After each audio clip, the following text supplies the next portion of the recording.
Now, I would argue as a trial lawyer, that's compelling evidence. He's speaking against his interest. He's risking his social interest by saying those things about what's going on with the Black Gorilla family. And one of the things that we didn't know, and we were never allowed, the trial attorneys were never allowed, they thought he was telling the truth.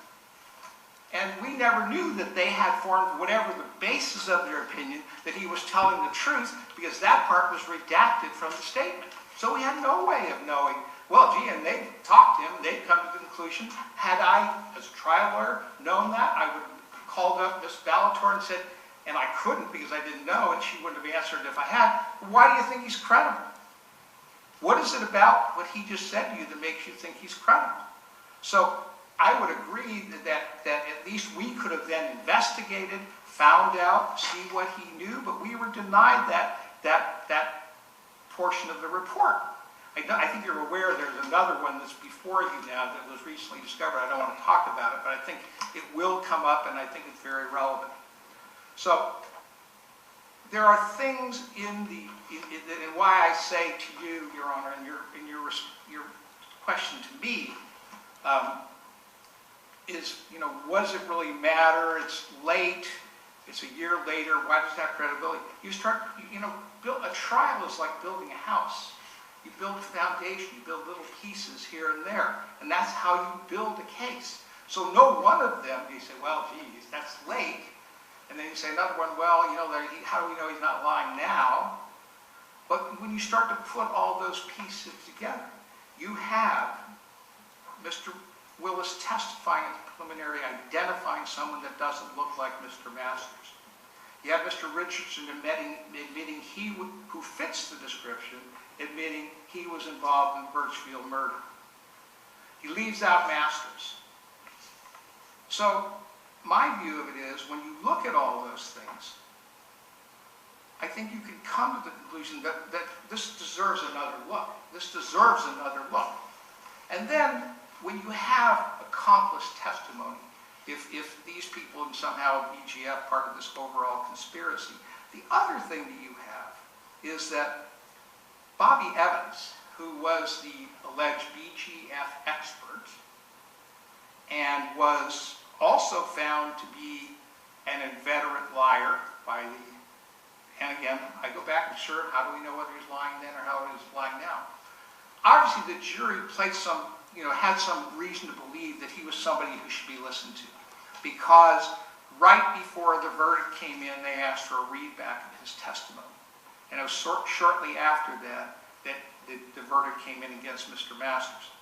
But again, looking at this, the building blocks of a defense, the building blocks of a trial, there's a clear, unambiguous, overt, damaging Brady violation in this case that would, in my view, as an experienced lawyer, have eviscerated any credibility given to Bobby Evans.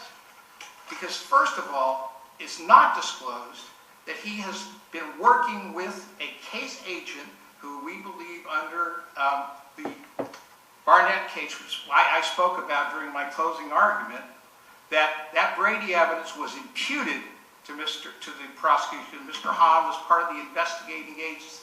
That Brady evidence was left out to establish that this man had been involved in at least 30 or 40 transactions as an informant. That he was a professional informant. That he was going to receive consideration for housing in prison that he later got. That he was a suspect in a murder case at that time. And I think to myself as a trial lawyer, if Mr. Evans came to me and I said, well, hey, Bobby, I hear you're a suspect in a murder trial. Well, you better get immunity for that, or I'm not letting you testify. So Bobby Evans maybe isn't even a witness because of that, because that fact was not known. But had the prosecution said, well, you know what, we're going to give you immunity for murder, how would that have gone over with the jury? That wouldn't have gone over well at all. So when you look at Bobby Evans and you look at Rufus Willis, you have, we're kind of, if we take the referee's findings here, is you got these two, inveterate liars. Mr. Baxter referred to them as inveterate liars. You got these two guys, you can't believe a word they say. But some guy's sitting on death row because at some point, well, that's what they said that day, and because they said something that day, we're going to accept that. And I think that's fundamentally wrong. I don't think you just say, oh, we're going to accept what he said at the trial, when all this other stuff has come out that shows that maybe those statements at that trial weren't and presently aren't enough to convict Mr. Masters of murder. At trial, it's my understanding that the defense went pretty hard to impeach both Willis and Evans. Is that not correct? Well, I think they did go hard, but that'd be like saying, yeah, they went hard, but they had a nuclear bomb, and they didn't get to throw it. Back to nuclear bomb? Yeah, well, I figured I might as well. It went over well the first time, so I thought maybe it would this time too. But I think I'm just saying to you, as somebody who lived through this case, who kind of came into it maybe in the 7th inning of a 9-inning game. I see it now as being a whole different case, and you put this case on my lap today, and I look at it and say, he got a good chance to win this case, and he should get that chance. Thank you. Thank you, Mr. Andrea.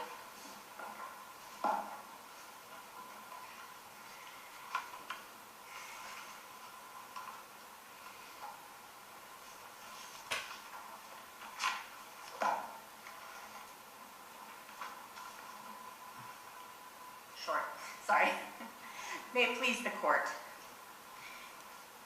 New credible evidence is what is required on habeas to overturn what is, under this law, a presumptively valid judgment.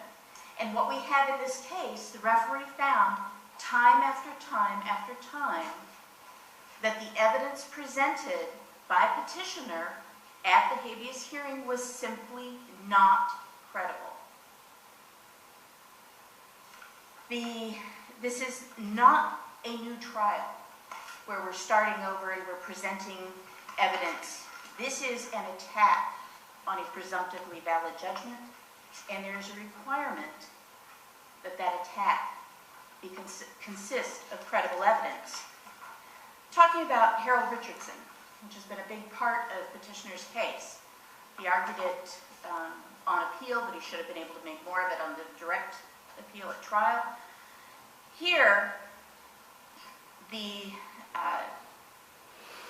places great reliance on Exhibit 54. Looking just at the unredacted portion that was available on direct appeal in the record, petitioner's almost his entire case in the reference hearing disputes and contradicts what he now says is the true statements that Harold Richardson made. Harold Richardson said that Johnson was a planner. Everyone else said no. In fact, he wouldn't have been. He was a mere foot soldier. He did the stabbing, as he was ordered to do, but he was not in on the planning. Nobody but Richardson says that. Richardson said Redmond ordered the hit. Welby Johnson specifically testified Redmond was not involved. This was not a sanctioned BGF hit. Richardson claims that Carruthers sent the metal to him to sharpen. And then he sent the frame back around to Ingram to cut. Well, interestingly, although the petitioner complained a lot about the theory that metal might have been sent up and down, Richardson was on the back side of Tier 2. So it would have had to go around the corner and down another side. And none of the people that talked about, Reinhardt specifically, that talked about how the weapon was passed, nobody talked about it going around to the back side of the tier. It supposedly went up and down between cells 2 and cells 12, up to about cell 12. They said that it would never, Welby Johnson said it would never go past another member, it wouldn't go off the tier. And we submit that going around the corner to the back side of a tier is the equivalent of going off the tier. Richardson claims that Gomez on the 3rd tier was a backup. Now that corroborates one of Willis's statements, but it directly is contradicted by the evidence that petitioner was at great pains to put on during the hearing, that there was no backup. Woodard said, no, there was no backup. No alternate plan. Richardson, according to him, the initial plan was for Johnson to use a zip gun to kill Officer Morris, and Richardson would use a spear to kill Sergeant Birchfield. but the roles were reversed when Johnson was either afraid to use the gun or some other problem. However, no one at the hearing made mention of a gun or of an intent to kill a second officer. You Rich- want to speak to your friend on the other side, your friends on the other side, you have a lot of friends. Yes. Their claims of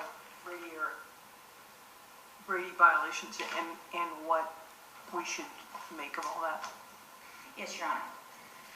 The referee found that there were more instances in which Bobby Evans had been used as a snitch by the government than were testified to at trial, and we do not dispute that. However, it is very clear, and the referee also found, that the jury was told Evans was a snitch, that it was made clear to them that he was, and in fact, in the arguments of defense counsel when he was attacking the credibility of Evans, he talked about how he was a snitch to the point where he wasn't safe in prison or out.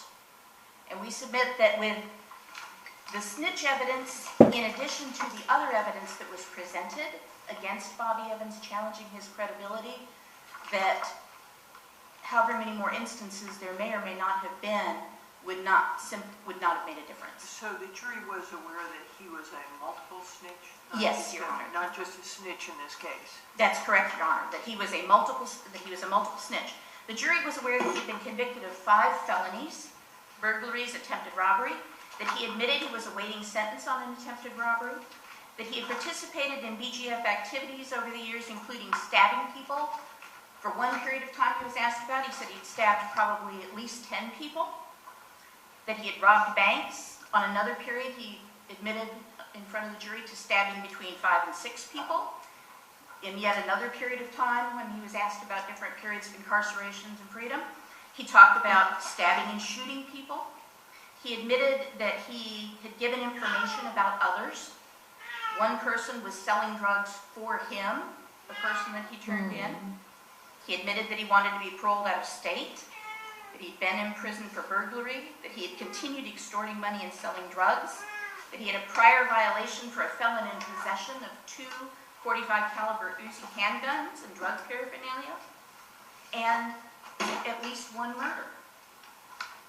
So the jury had heard all of this, and we submit simply that a few more instances of him snitching would not have made the difference.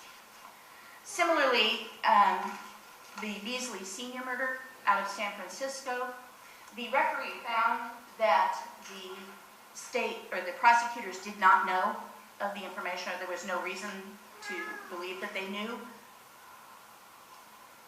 and that therefore that would not be a Brady violation. She said that had the prosecution known, it would have been something that would have had to have turned over, and we do not dispute that had they known it, but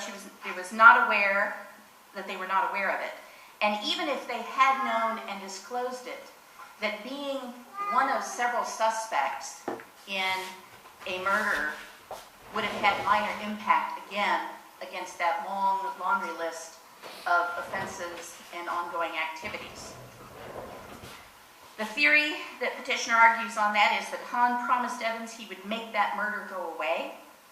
The investigators that were involved in that case in San Francisco said they would never do such a thing. They would have remembered if they had been asked. It didn't happen. Evans testified at the hearing that he didn't even know he was a suspect in this murder. And he stated that he didn't do it. So let's assume that they knew about this, and they have Evans on the stand and say, Mr. Evans, isn't it true that you're suspected of murdering James Beasley Sr.? Nope, never heard a thing about it. Have no idea what you're talking about. And you did it, didn't you? Nope. Now, he's already told the jury about a lot of things that he did, and the jury's heard that, and they've weighed that. I think the referee correctly found that there would have been minor impact at best from that. And is, again, leading to the attack on Evans' credibility, as after summarizing all of the things that had come out against Bobby Evans, counsel said in his argument, his willingness and his free testimony suggest to me that in his own mind at least, he wasn't worried about being prosecuted for something that he did. So defense counsel made a very strong and clear argument to the jury that this was a man who felt free to pretty much do whatever he wanted to do without fear of prosecution, or at least with very little fear.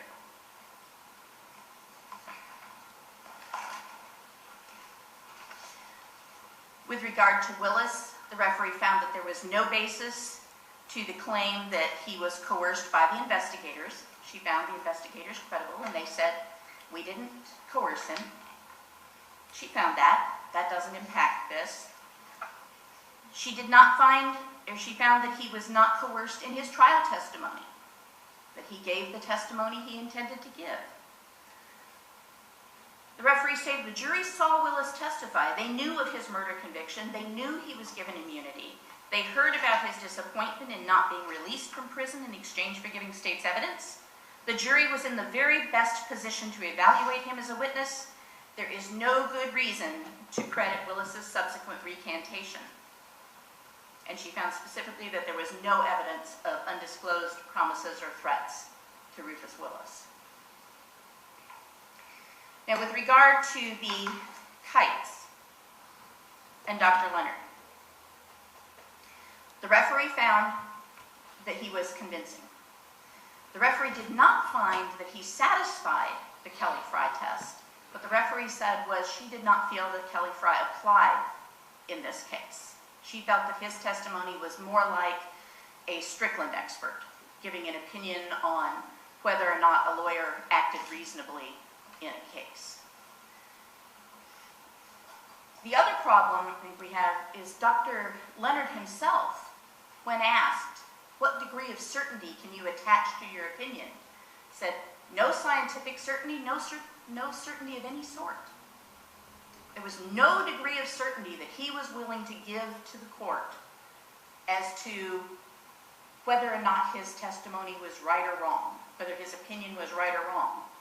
When I asked him on cross-examination, what if you had 10 experts in a room who all said that a document was written by one person? Wouldn't that give you some reason to think that that was a valid test? He said, what if they're all wrong? So this is a man who is using a system that he says there is no way to do an error rate for. There is no way to give any kind of measure of confidence. And in fact, he and his mentor, Roger Schei, couldn't even count the words in 2 pages of writing. If you compare the reports, as we set forth, there was over almost 150 words difference in their count, depending on which counts you look at. I think Dr. Leonard gave 2 different possible numbers of word counts in 2 pages of documents. In 2 pages, these experts couldn't even agree, and yet part of his expertise is to explain how things, occurrences of words within 1,000, or the frequency. And we submit, as we've set forth in our brief, that that simply is not something that would satisfy Kelly-Frye. And again, the referee did not find that. She found that it didn't apply. But even if you set that aside, the factual occurrence of how these kites came to be obtained and when they were found goes against copying. At trial, the record shows that the first kite that was received was the "Oh, we could change codes" kite. And that one is the one that Rufus Willis has said, well, that didn't really have anything to do with the Birchfield murder. But that was one of the 2 kites at issue in Master's handwriting. That kite was seized, or was, I shouldn't say seized, was handed over to a correctional officer before Rufus Willis ever met with Investigator Newmark, who is supposedly the one who created this compelling reason for Willis to get these documents. So one of them was already written and in Willis's possession and turned in with a batch of other kites that Willis said related to this murder. The second one, according to Willis's testimony, He got back from talking to Newmark, who said, I need something else. He said within 10 minutes of that, he sent word down to Masters, who was a few cells down from him on the 4th tier, and said, here, I need you to make a report. Here's some, and he said these were based on documents, other kites by Woodard and other people. I need you to make this report so that I can have it. Supposedly within 5 minutes, he got back this report, the Usalama report. So if Dr. Leonard's theory is correct, then Masters or Willis passed some packet of papers down the chain of cells. Masters got them. He read the orders from Willis to create a report. So he took whatever other reports he had, sifted through them to put together a report on an incident he purportedly was not involved in and therefore knew very little about, wrote it out, being careful not to use his own words but to copy words from another kite, and sent it back down the tier to Willis, who then, rather than turning it into a correctional officer, tucked it in a Bible in his cell. And it was found the next day after when Willis was moved to the adjustment center and his cell belongings were searched.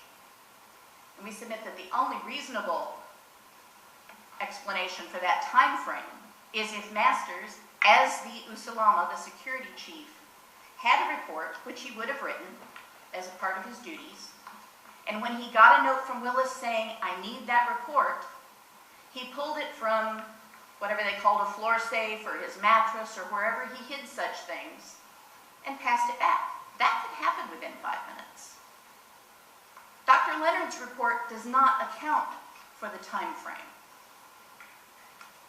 Moreover, Dr. Leonard, although purportedly coming in to prove that Masters copied this, and having Willis's statements that supposedly this was based on kites written by Woodard, Dr. Leonard was never asked to do a hypothesis on whether or not Woodard was the more likely author of the questioned documents.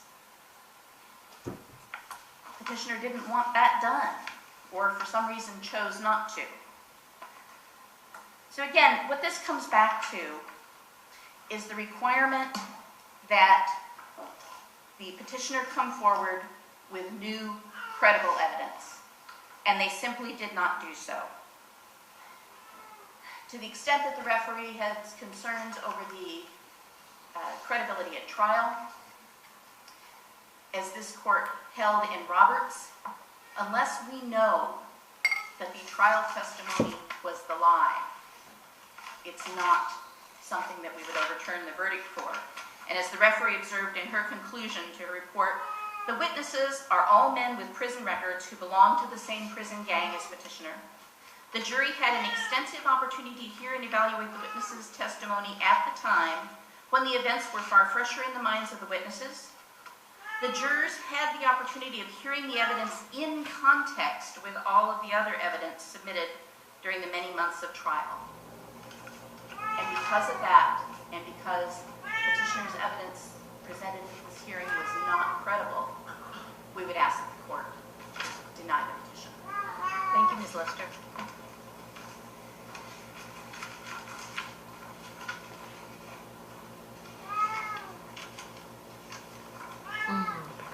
Thank you, Your Honor. Recognizing the court's giving us the opportunity to go in this late hour. We appreciate it, but I'll try to be brief.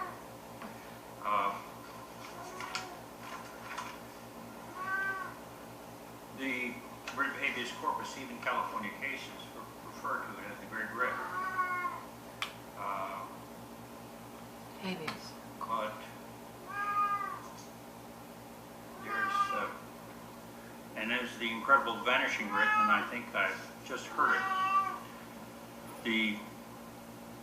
Basically there's a policy of flexibility in conjunction with the writ of habeas corpus to achieve its fundamental purpose. directing my attention to some of the points that were made. Basically, it's all well briefed. The difference between the information that trial counsel had and the information that we now have, which Mr. Andrew referred to as the nuclear bomb, that we have a chart on this at page 154 of our exceptions brief, and I direct the court's attention. But I will mention a few points, and that is, prior to coming forward, the relationship between Bobby Evans and James Hahn was almost entirely adversarial. Hahn knocked down his mother's door, and all the encounters were adversarial. However, the working relationship, and this is the Brady violation, with Hahn, the actual facts began after Hahn kicked down his mother's door, and after that, they worked basically, and Mr. Hahn became his handler, and Evans became an informant to keep himself from getting arrested. So that's a situation of adversarial versus a handler, and of course, as the handler, he can influence his testimony. Those details are set forth in section 154 on that chart, and also before and after in our brief. With respect to an issue that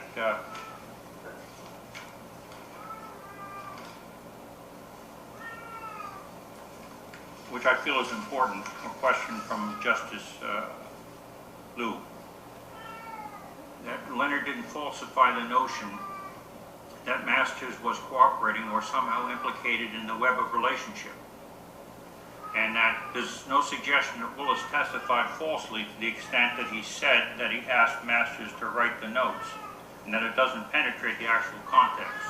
Well, he was charged and convicted as a planner, as a voter, and as a sharpener. That's quite different from being charged as someone who is involved in a web of relationships, and that's all the difference, the entire difference in the world. And we believe that at most he'd be an accessory after the fact for his involvement in this. And as far as the question of Dr. Leonard doesn't explain the 5 minutes. Well, apparently the Attorney General of the state is now changing hats. Now they're saying that Willis's testimony at trial was truthful. We don't believe. We believe this idea, this testimony regarding 5 minutes or 15 minutes or whatever.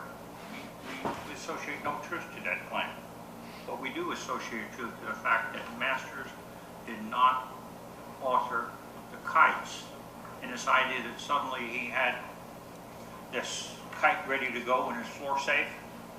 Well, there's nothing in the evidence, or that's simply an interesting imagination on behalf of the state. There's a suggestion, I believe, that James Hahn was not a member of the prosecution team, and that's been very well briefed. And I direct your attention to pages 169 and 175, which shows the extent of the relationship as a member of the prosecution team. Very deep, extensive relationship. And it's also suggested that Mr. Hahn did not know that Evans was a suspect in the Beasley murder. And I direct your attention to pages 163 through 167, our exceptions brief, where we detail all the evidence that shows he was aware of that.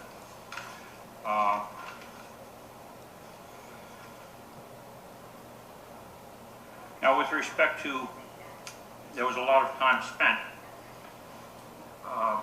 challenging the credibility of Harold Richardson, because some of his allegations as to the various roles was different to the testimony of various roles of various characters, these 10 people.